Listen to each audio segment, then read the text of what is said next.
This video is intended to orient those of you who haven't taken literature courses in college, or it's been a long time.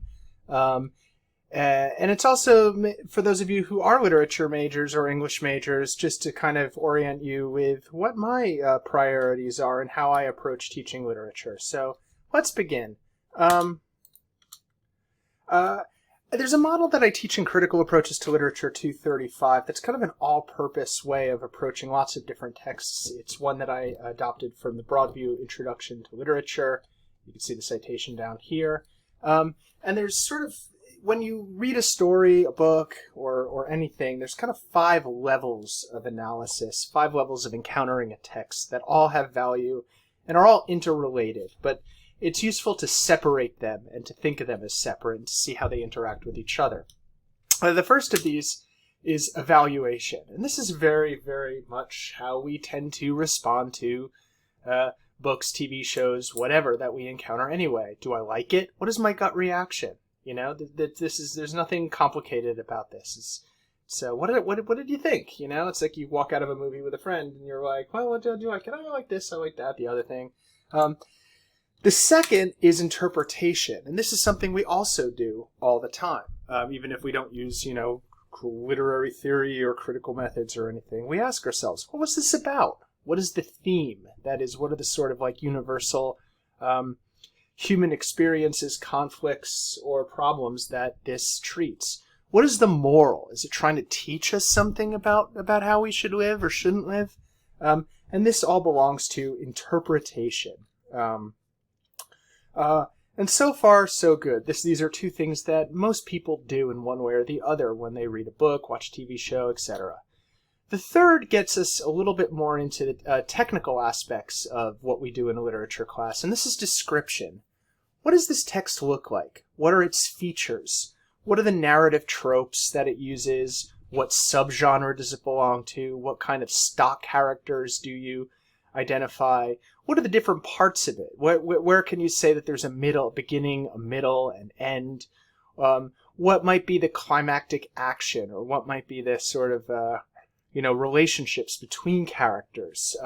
And all of this is something we can use just with our own resources or with some of the terminology and ideas that we learn in a literature class like this. Then we get into analysis, and this is where we sort of bring things together. How are the particular formal features interacting with the content? What does it mean to have a particular kind of character in a particular kind of situation? Why does an author maybe tell a story using the point of view that they do? How does the emplotment, the ordering of the contents, the details that are chosen versus those which are left out important? This is where we sort of break things down and ask not just what it looks like, but how it works. And finally, there's critical analysis. How do the formal elements of the work connect with what the work has to say? How do you synthesize levels 1 through 4? How does the interpretation that you have relate to your understanding of the different parts of the story and how they work? Now, this is a very brief overview, so I'm not going to give examples right now, but as you read the different stories, I encourage you to keep this scheme in mind in order to analyze what is, to separate out maybe what your gut response is to what you think it's about versus how you think the story is working and how it's put together and how it all kind of comes together. This is the work of critical analysis. And when we do critical analysis, this brings us to questions of meaning, form, and value. And I take this triad from a great critic of poetry named Helen Vendler. And we've talked about meaning already. This is related to interpretation. What is it about? Form is related to what we already discussed above as description. How is it made? And analysis. What are the parts and what are the values? What are the patterns, right? Are there repetitions that occur, foreshadowing, all those things?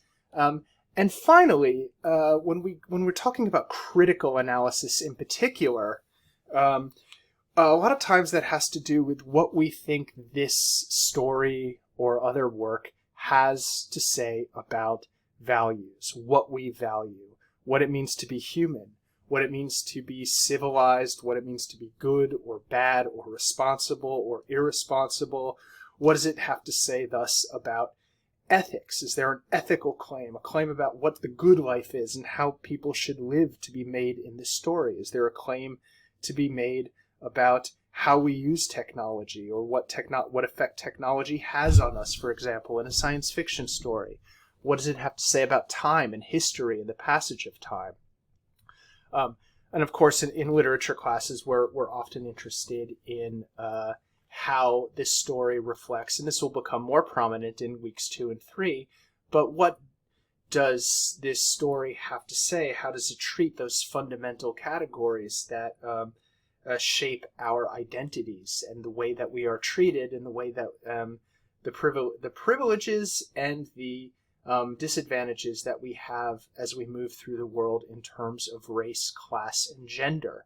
So, for example, if we're looking at a story about a protagonist in a science fiction world, what does it mean to assume that the protagonist is always a white man versus potentially a black woman, or a Native American person, or somebody who doesn't belong to one of the two canonical genders? How does that affect our understanding of the story, and what does it mean in terms of challenging or reinforcing values that we hold to have different kinds of characters and different kinds of situations according to these things? These are some of the values that we often bring up in terms of what effects these categories have on our lives and the way that we treat other people and other people treat us. These are questions of values. These aren't the only questions of values, but they take in quite a bit, and they are really fundamental to how we tell stories. Like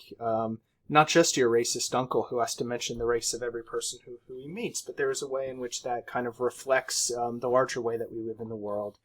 And science fiction is no different. Of course, over the 3 weeks, we're going to look at increasing diversity, both of authors and characters, in terms of these things, and the different claims that it has to make about ethics, responsibility, technology, history, society, etc. So, 5 levels of analysis: evaluation, interpretation, description, analysis, critical analysis, and then a little bit more about critical analysis and what that means here. I hope this video is useful to you. It's abstract, but we're going to flesh it out and make it concrete in our discussion of each and every one of these stories. And this triad of meaning, form, values, might be a good place to think about how you orient yourself when you have to write your problem papers, in which you pick a story and identify something that seems to be a problem to you, or looks like it could pose a problem to the reader. So, again, if you have any questions about this or more thoughts about it, feel free to email me, or if there's sort of general and not personal, feel free to post them in the Q&A discussion board. And I look forward to getting in those forums and talking about these wonderful stories with you. Have a great day.